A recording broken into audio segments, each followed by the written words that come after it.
où autant l'Afrique, autant la Loire, autant le Tour de France, peu importe, j'avais pas trop de crainte.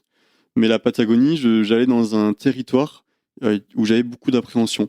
Déjà, c'est un territoire qui est pas forcément connu, en tout cas qui est pas beaucoup exploré. Il y a beaucoup de montagnes en Patagonie qui n'ont pas de nom parce qu'elles n'ont jamais été gravies. Il y a encore des zones un peu blanches dans ce territoire-là.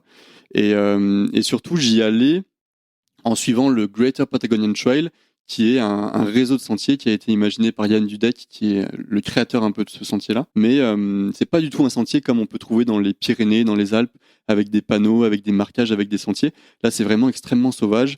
Il y a aucun panneau, pas de marquage et bien souvent pas de sentier. Donc on est vraiment à même la nature, à devoir bouger les branches dans le bush, les bambous, etc. pour se frayer un chemin et pour avancer. Et donc j'avais beaucoup d'appréhension par rapport à ça, un petit peu de crainte parce que on s'engage quand même dans un territoire qui peut paraître un petit peu hostile. On est tout seul et les moments qui précèdent l'aventure, je pense à la semaine par exemple ou les 2 semaines qui précèdent le départ, elles sont horribles, elles sont pleines de crainte, elles sont pleines d'appréhension en se disant ok, est-ce que tout mon matériel est prêt, est-ce que je suis prêt, dans quoi je m'engage, et c'est là en fait où tu vas avoir des craintes juste avant de partir